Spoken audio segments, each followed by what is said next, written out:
जय हिंद। तो आज इस वीडियो में आपके लिए तिरंगा सीरीज का क्वेश्चन लेके आए हैं, ठीक है।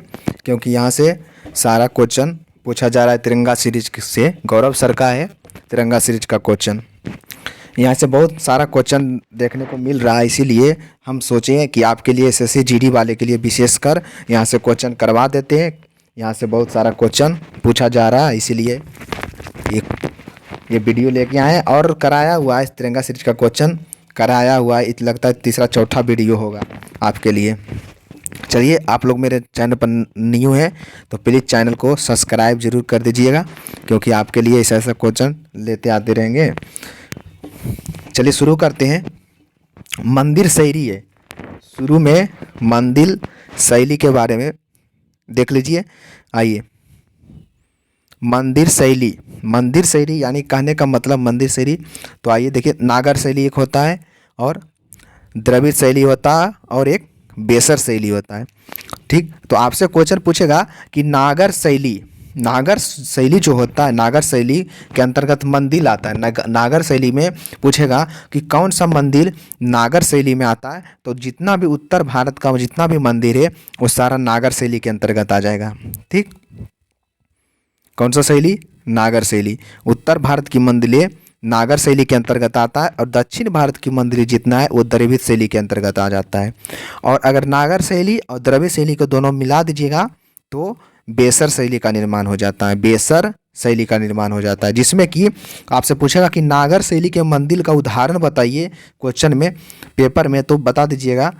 उसमें ऑप्शन रहेगा दिलवाड़ा का जैन मंदिर और कोणार्क का सूर्य मंदिर। दिलवाड़ा का जैन मंदिर और कोणार्क का जो सूर्य मंदिर है वो दोनों कौन सा शैली का उदाहरण है? तो नागर शैली का उदाहरण है। दोनों उत्तर भारत की जो मंदिर है वो आता है। देखिए, कोणार्क का मंदिर कहाँ पड़ता है? उड़ीसा में पड़ता है, ठीक। और उसके बाद आइए द्रविड़ शैली। द्रविड़ शैली के बारे में देखिए, द्रविड़ शैली के मंदिर का एग्जाम्पल जो है वो मीनाक्षी मंदिर है। मीनाक्षी मंदिर, यहाँ से क्वेश्चन सारा एग्जाम में पूछा जाता है।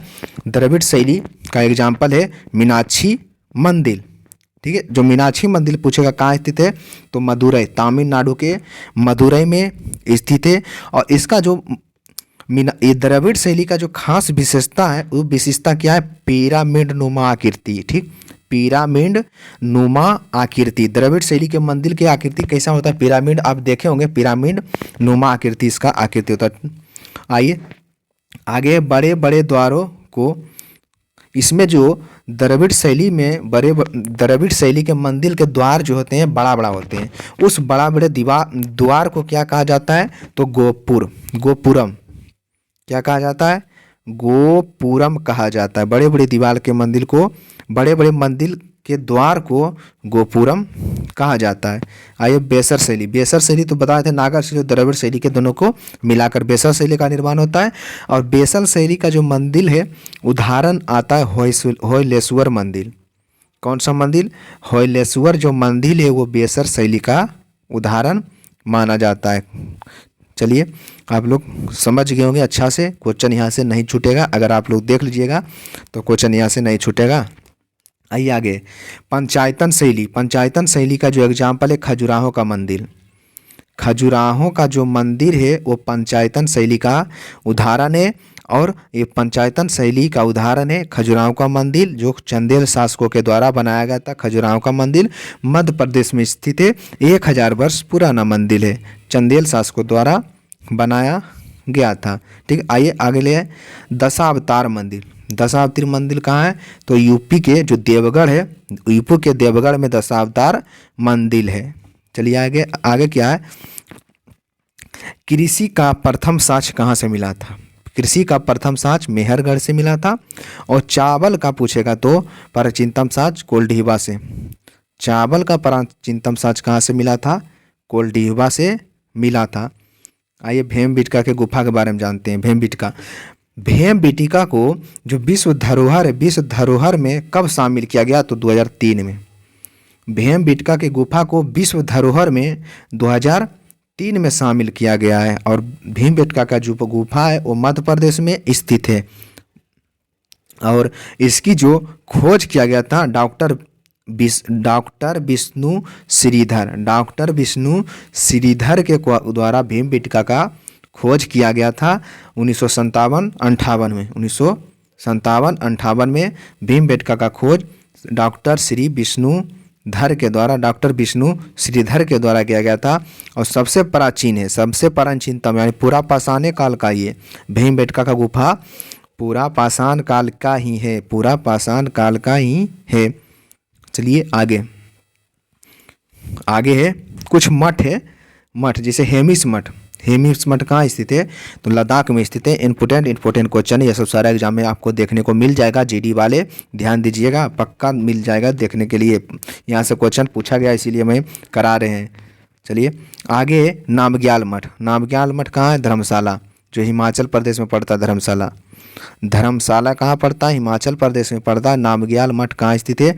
तो वहीं स्थित है। नामग्याल मठ कहाँ स्थित है?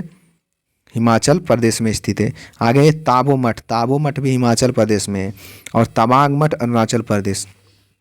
ताबो मठ हिमाचल प्रदेश, तवांग मठ अरुणाचल प्रदेश। आगे गोल्डन पैगोडा वाला देश कौन है? गोल्डन पैगोडा वाला देश कौन हो जाएगा? म्यांमार। आपसे क्वेश्चन पूछ लेगा गोल्डन पैगोडा वाला देश कौन सा है? तो म्यांमार है। गोल्डन पैगोडा वाला देश म्यांमार। आगे है अजीबक संप्रदाय के संस्थापक कौन थे? अजीबक संप्रदाय के संस्थापक थे मौखलीपुत्र गोसाल। अजीबक संप्रदाय के संस्थापक मौखलीपुत्र गोसाल थे। आगे मौर्य साम्राज्य, यहाँ से क्वेश्चन पूछा गया है। मौर्य साम्राज्य से क्वेश्चन पूछा गया है। यहाँ से क्वेश्चन पूछ लिया है कि इसमें क्वेश्चन ये पूछा था कि मेगास्थनीज किसके दरबार में आए थे? ये क्वेश्चन पूछा गया था, ये क्वेश्चन पूछ लिया गया है। ठीक है, मेगास्थनीज किसके दरबार में आया था? तो चंद्रगुप्त मौर्य के दरबार में आया था। ठीक है, और एक अबरी क्वेश्चन हो सकता है ये पूछे कि इंडिका किसका पुस्तक है? तो चंद्रगुप्त मौर्य का पुस्तक है। और ये पूछेगा कि भारतीय समाज को 7 वर्गों में किसने विभाजित किया? तो मेगास्थनीज ने किया था। किसने किया था? मेगास्थनीज ने किया था। आगे चलिए, इसका पुस्तक इंडिका था। आगे है कि ये क्वेश्चन पूछेगा कि चंद्रगुप्त मौर्य का अंतिम समय कहाँ बीता था? तो श्रवणबेलगोला में बीता था, जो कहाँ पड़ता है? कर्नाटक में। श्रवणबेलगोला कहाँ पड़ता है? कर्नाटक में पड़ता। यही चंद्रगुप्त मौर्य का अंतिम समय बीता था। मौर्य वंश के संस्थापक चंद्रगुप्त मौर्य थे। ठीक है, ये 322 में गद्दी पर बैठे थे और जैन धर्म के अनुयायी थे। कौन था धर्म? चंद्रगुप्त मौर्य कौन सा धर्म के अनुयायी? तो जैन धर्म के अनुयायी थे। क्वेश्चन पूछ लेगा आपसे चंद्रगुप्त मौर्य का प्रधानमंत्री कौन थे? तो चाणक्य उनके प्रधानमंत्री थे। यानी चाणक्य को आप कौटिल्य भी कह सकते हैं। और इनका पुस्तक अर्थशास्त्र जो कि राजनीतिक से संबंधित था। आगे बिंदुसार के बारे में आइए। बिंदुसार को अमित्रघात के नाम से भी जाना जाता है और शत्रु विनाशक होता है। मित्रघात का मतलब शत्रु विनाशक और बिंदुसार को मित्रघात के नाम से जाने जाता है। ठीक है, और ये जो डायमेकस पूछेगा किसके दरबार में आया था? डायमेकस किसके दरबार में आया था? तो बिंदुसार के दरबार में आया था डायमेकस। और डायमेकस किसका दूत था? सीरिया नरेश का दूत था। सीरिया नरेश का दूत कौन था? डायमेकस था। और किसके दरबार में आया था? तो बिंदुसार के दरबार में आया था डायमेकस। ठीक है, सारा इंपोर्टेंट क्वेश्चन करवा रहे हैं। आगे अशोक जो है 269 ईसा पूर्व में गद्दी पर बैठा था। अशोक 269 ईसा पूर्व में गद्दी पर बैठा था। कब बैठा था? 269 ईसा पूर्व में गद्दी पर बैठा था। आइए अशोक, क्वेश्चन पूछेगा आपसे अशोक का जो नाम है वर्तमान में अशोक नाम किस अभिलेख में मिलता है? तो गुर्जरा अभिलेख में मिलता है और मास्की अभिलेख में मिलता है। अशोक का नाम अशोक गुर्जरा अभिलेख और मास्की अभिलेख दोनों में मिलता है। गुर्जरा अभिलेख कहाँ? तो कर्नाटक में। और मास्की अभिलेख कर्नाटक और गुर्जरा अभिलेख कहाँ है? तो मध्य प्रदेश। मास्की अभिलेख देख लीजिए कर्नाटक में और गुर्जरा अभिलेख मध्य प्रदेश। इसमें क्या मिलता है? अशोक का नाम दोनों में मिलता है। ठीक है, और आगे है अशोक को मगध का राजा किसमें कहा गया है? तो भाब्रू अभिलेख में। भाब्रू अभिलेख में अशोक को मगध का राजा बताया गया है। और ये जो भाब्रू अभिलेख जो प्राप्त हुआ है ये विराटनगर से, विराटनगर एक महाजनपद था, उसका राजधानी था। ठीक है, मत्स्य महाजनपद की राजधानी विराटनगर है, और जिसमें महाजनपद की संख्या कितना है? तो महाजनपद की संख्या 16 है। ठीक है, 16। चलिए आगे आ जाइए, आगे देखिए क्या है, आगे आइए। क्वेश्चन पूछेगा कि अशोक के पहले शिलालेख में क्या वर्णन है? तो पशु का निंदा किया गया। पहला में पशु का निंदा किया गया, और 13वें में कलिंग युद्ध का वर्णन है। 13वें में कलिंग युद्ध का वर्णन है, पहला में पशु बलि का निंदा किया गया है। आगे सर्वप्रथम अशोक के शिलालेख को किसने पढ़ा था? तो 1837 में जेम्स प्रिसेप पढ़ा था। सर्वप्रथम अशोक के शिलालेख को किसने पढ़ा था? तो जेम्स प्रिसेप पढ़ा था। और स्तंभ लेख की संख्या अशोक के 7 है। कितना है? 7। कितना? 7। आइए पूछेगा कि सबसे छोटा अभिलेख कौन सा है? तो रोमन देई अभिलेख। अशोक का सबसे छोटा अभिलेख रोमन देई अभिलेख है। कौन से? रोमन देई अभिलेख। देखिए आगे क्वेश्चन कि अशोक ने अपने पुत्र महेंद्र को और अपने पुत्री संघमित्रा को बौद्ध धर्म के प्रसार के लिए श्रीलंका भेजे थे। कहाँ भेजे थे? श्रीलंका भेजे थे। अपने पुत्र महेंद्र को और संघमित्रा को बौद्ध धर्म के प्रचार के लिए कहाँ भेजे थे? श्रीलंका भेजे थे। आपसे क्वेश्चन पूछेगा कि ये इनका अशोक का पुत्र का नाम क्या था? महेंद्र था। पुत्री का नाम क्या था? तो महेंद्र और संघमित्रा था। दोनों कहाँ भेजे थे? बौद्ध धर्म के प्रचार के लिए श्रीलंका भेजे थे।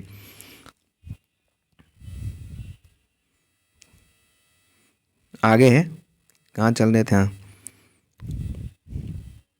आगे क्या है? मौर्य साम्राज्य का अंतिम जो शासक था बृहदत्त था। क्वेश्चन पूछ लिया गया है कि मौर्य साम्राज्य का अंतिम शासक बृहदत्त था। SSGD में पूछा गया है।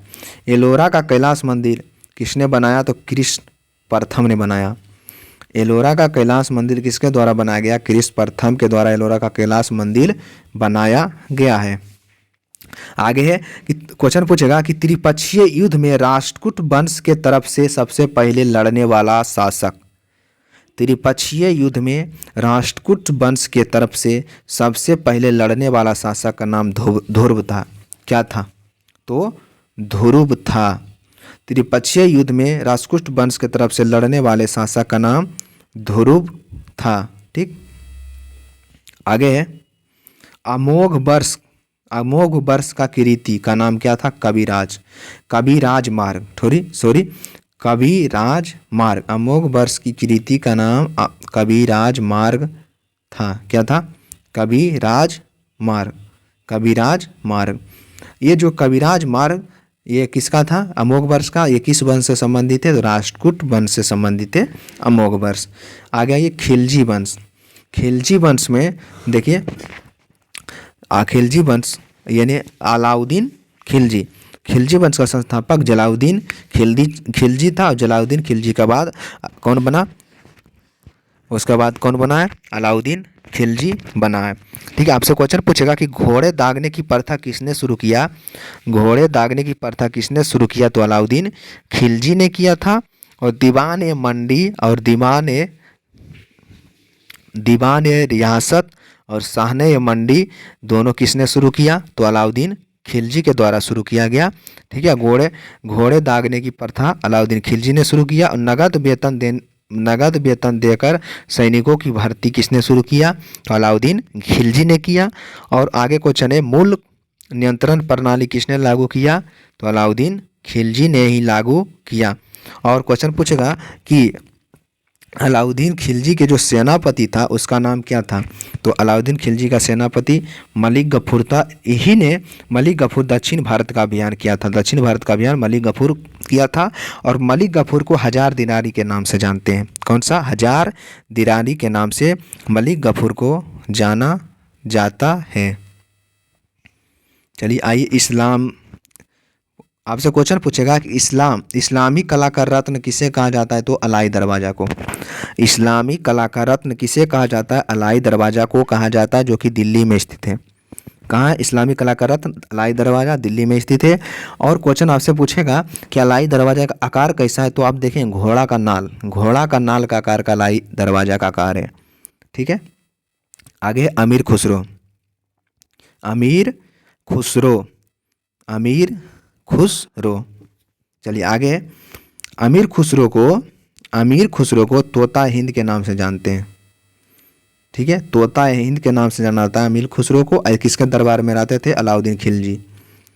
अलाउद्दीन खिलजी के दरबार में, अलाउद्दीन खिलजी के दरबार में रहता था अमीर खुसरो, और तोता हिंद के नाम से जाना जाता था अमीर खुसरो। ठीक है।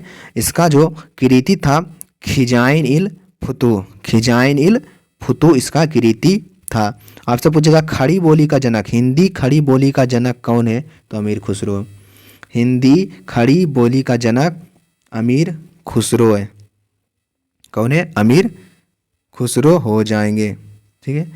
आइए आगे कुछ यहाँ से देख लेते हैं।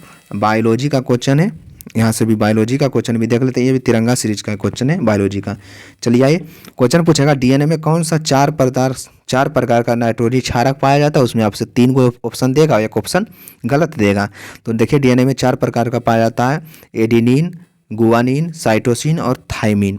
एडेनिन, गुआनिन, साइटोसिन और थाइमिन पाया जाता है। ठीक है। क्वेश्चन पूछेगा कि डीएनए का द्विकुंडलित मॉडल किसने दिया था, यानी डबल हेलिक्स मॉडल किसने दिया था, तो वाटसन और क्रिक दिया था, जिसे 1962 में नोबेल पुरस्कार दिया गया। 1962 में नोबेल पुरस्कार दिया गया वाटसन और क्रिक को, जो डबल हेलिक्स मॉडल दिए थे। ठीक। आइए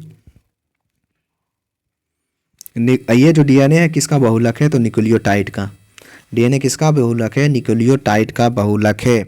चलिए आगे है कि आरएनए में थाइमिन के स्थान पर कौन सा क्षारक पदार्थ पाया जाता है, तो आरएनए डीएनए के अलावा जो आरएनए में वो थाइमिन के स्थान पर क्या पाया जाता है, यूरेसिल पाया जाता है। सिर्फ एडेनिन, गुआनिन, साइटोसिन पाया जाता है, लेकिन थाइमिन के स्थान पर आरएनए में यूरेसिल पाया जाता है, यूरेसिल पाया जाता है। आइए आगे, केंद्रक का खोज किसने किया था, तो केंद्रक का खोज रॉबर्ट ब्राउन के द्वारा केंद्रक का खोज किया गया था। आगे, समसूत्री विभाजन में एक जनक कोशिका से कितना जनक कोशिका का निर्माण होता है, तो 2।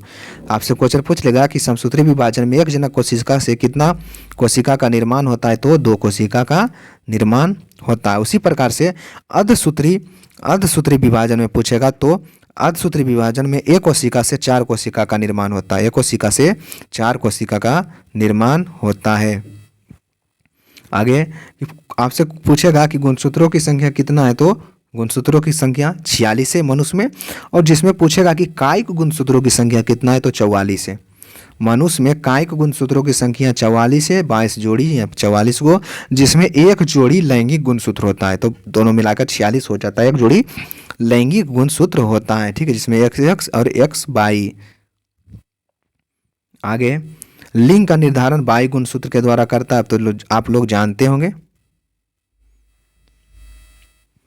ये वायु प्रदूषक का जो संकेत है वो लाइकेन है। वायु प्रदूषक का संकेत क्या है, वायु प्रदूषक का संकेत क्या है, तो वायु प्रदूषण का संकेत क्या है, तो लाइकेन है। ठीक है, लाइकेन। लिटमस पत्र का निर्माण जो होता है लाइकेन से ही होता है। लिटमस पत्र का निर्माण लाइकेन से ही होता है। और कवक और शैवाल किसका सहजीवी है, तो लाइकेन का। ठीक है, लाइकेन का कवक और सहजीवी। आपसे पूछ लेगा कवक का अध्ययन माइकोलॉजी और शैवाल का अध्ययन क्या होता है, फाइकोलॉजी। शैवाल का अध्ययन फाइकोलॉजी, कवक का अध्ययन माइकोलॉजी होता है। ठीक है। चलिए और आपसे पूछेगा कि लिटमस पेपर को लाल से नीला में बदलता है, तो कौन हो जाता है, क्षार। लाल से नीला क्षार, और नीला से लाल अम्ल, और बैगनी रंग का रहता है क्षार। जब लीला लिटमस पत्र ना लाल में हो तो कैसा उसका रंग होता है, तो लिटमस पत्र का रंग बैगनी होता है। आगे है रेबीज। रेबीज जो होता है, रेबीज रोग होता है जो, तो रेहबडो वायरस से होता है। कौन सा वायरस, रेहब्डो वायरस से द्वारा रेबीज रोग होता है। रेहब्डो वायरस के द्वारा रेबीज रोग होता है। और टीके का खोज, रेबीज के टीके का खोज लुई पाचर के द्वारा किया गया था, जो कि हाइड्रोफोबिया नामक रोग कुत्ता काटने से होता है। आइए आगे, चेचक का खोज किसने किया था? तो चेचक का खोज एडवर्ड जेनर के द्वारा किया गया था। चेचक का खोज एडवर्ड जेनर के द्वारा किया गया था। आइए आगे, आगे क्वेश्चन है ईईजी। ईईजी का पहले फुल फॉर्म देख लीजिए। ईईजी का मतलब इलेक्ट्रो इंसेफ्लोग्राफ। इलेक्ट्रो इंसेफ्लोग्राफ होता है। ईईजी का प्रयोग मस्तिष्क के कार्यों को पता करने के लिए किया जाता है। मस्तिष्क के कार्यों को पता करने के लिए किया जाता है। ईईजी का प्रयोग किया जाता है। आगे है ईसीजी, इलेक्ट्रोकार्डियोग्राफ। ठीक है, जो इसका प्रयोग हृदय का पता लगाने के लिए, हृदय के कार्यों का पता लगाने के लिए ईसीजी का प्रयोग किया जाता है। आगे, शरीर का संतुलन बनाने, शरीर का संतुलन बनाने में मस्तिष्क का कौन सा भाग प्रयोग किया जाता है? सेरिब्रम। ठीक है, मैं छूट गया है। सेरिब्रम का प्रयोग किया जाता है। मस्तिष्क के शरीर के संतुलन बनाने के लिए किसका प्रयोग? मस्तिष्क के किस भाग का? सेरिब्रम का प्रयोग किया जाता है। आगे, एडीएच हार्मोन का स्रावन। एडीएच का हार्मोन स्रावन पीयूष ग्रंथि से होता है। ठीक है, एडीएच हार्मोन ग्रम आगे देखिए यहाँ से, एडीएच हार्मोन, ठीक है, एडीएच हार्मोन का जो स्रावन होता है वो पीयूष ग्रंथि से होता है। और पीयूष ग्रंथि को मास्टर ग्लैंड के नाम से जानते हैं। और ये जो पीयूष ग्रंथि ऑक्सीटोसिन हार्मोन निकालता है। ऑक्सीटोसिन हार्मोन निकालता है, जो कि दूध उतारने में काम आता है। दूध उतारने वाले हार्मोन ऑक्सीटोसिन हार्मोन, जो पीयूष ग्रंथि से स्रावित होता है। और मनुष्य में 20 प्रकार का इम्यूनो अम्ल पाया जाता है। आपसे क्वेश्चन पूछ लेगा कि मनुष्य में कितने प्रकार का इम्यूनो अम्ल पाया जाता है? तो 20 प्रकार का इम्यूनो अम्ल पाया जाता है। आगे किडनी के बारे में देख लीजिए आप। किडनी के ऊपर पाया जाता है एंड्रिलीन हार्मोन, एंड्रिलीन ग्रंथि पाया जाता है, जिससे कि आपातकालीन हार्मोन निकलता है, लड़ो उड़ो हार्मोन निकलता है, करो या मरो हार्मोन निकलता है। 3 प्रकार का हार्मोन निकलता है एड्रिनल ग्रंथि, जो कि किडनी के ऊपर पाया जाता है। ठीक है, आगे शरीर की इकाई को, शरीर की इकाई कौन है? कोशिका। शरीर की इकाई को क्या कहते हैं? कोशिका कहते हैं। और किडनी की इकाई को नेफ्रॉन कहते हैं। किडनी की इकाई को क्या कहते हैं? नेफ्रॉन कहते हैं। शरीर की इकाई को कोशिका कहा जाता है। शरीर की इकाई को कोशिका, किडनी की इकाई को नेफ्रॉन कहा जाता है। श्वसन तंत्र की इकाई को एल्वुलोई क्या कहलाता है? एल्वुलोई कहा जाता है। एल्वुलोई कहा जाता है। श्वसन तंत्र की इकाई को एल्वुलोई कहा जाता है। आगे क्वेश्चन, बायोलॉजी शब्द किसने दिया था? तो बायोलॉजी शब्द लेमार्क और ट्रेविरेनर के द्वारा बायोलॉजी शब्द दिया गया था। लेकिन बायोलॉजी का पिता कौन है? अरस्तु। ठीक है, वर्गीकरण का पिता कौन है? Carolus Linnaeus. कैरोलस लिनियस, वर्गीकरण का पिता कैरोलस लिनियस हो जाएंगे। आइए आगे, पहली बार कोशिका का खोज किसने किया था? तो पहली बार कोशिका का खोज रॉबर्ट हुक किया था। लेकिन जीवित कोशिका का खोज किसने किया था? ल्यूवेनहुक। लेकिन जीवित कोशिका का खोज किसने किया था? ल्यूवेनहुक के द्वारा किया गया था। कोशिका सिद्धांत किसने दिया था? कोशिका सिद्धांत जो स्लाइडन एंड स्वान दिया था। कोशिका का सिद्धांत किसने दिया था? स्लाइडन एंड स्वान के द्वारा कोशिका का सिद्धांत दिया गया था। ठीक है, आइए और क्या यहाँ देखिए क्वेश्चन बनता है, क्वेश्चन पूछेगा आपसे, कोशिका द्रव और केंद्रक द्रव को मिलाकर कौन सा द्रव बनता है? तो जीव द्रव। आपसे पूछेगा कि जीव द्रव का निर्माण कैसे होता है? तो कोशिका द्रव और केंद्रक द्रव के मिलाने से जीव द्रव बनता है। जीव द्रव का नामकरण पुरकिंजे ने किया था। किसने किया था? पुरकिंजे के द्वारा जीव द्रव का नामकरण किया गया था। आगे कोशिका, ये पादप में कोशिका झिल्ली और कोशिका भित्ति दोनों पाया जाता है। मोस्ट इंपॉर्टेंट क्वेश्चन, पादप में कोशिका झिल्ली और कोशिका भित्ति दोनों पाया जाता है। और जंतु में कोशिका जंतु में कोशिका भित्ति नहीं पाया जाता, सिर्फ कोशिका झिल्ली पाया जाता है। ठीक है, इस वीडियो में इतना ही। आपको अच्छा लगा मेरा क्वेश्चन, सारा क्वेश्चन आपको अच्छा लगा होगा, उम्मीद है हमको। ठीक है, क्योंकि बहुत अच्छा क्वेश्चन इसमें बताएं। आप लोग प्लीज़ नहीं ज़रूर देख लीजिएगा पूरा वीडियो। अगर आप लोग देखें तो ठीक है, और नहीं देखें तो पूरा वीडियो भी देखिएगा। और डाला हुआ वीडियो तिरंगा सीरीज का, ठीक है। और मेरे चैनल को प्लीज़ सब्सक्राइब और सपोर्ट ज़रूर करिएगा, लाइक शेयर। ठीक है, गुड नाइट। Good night.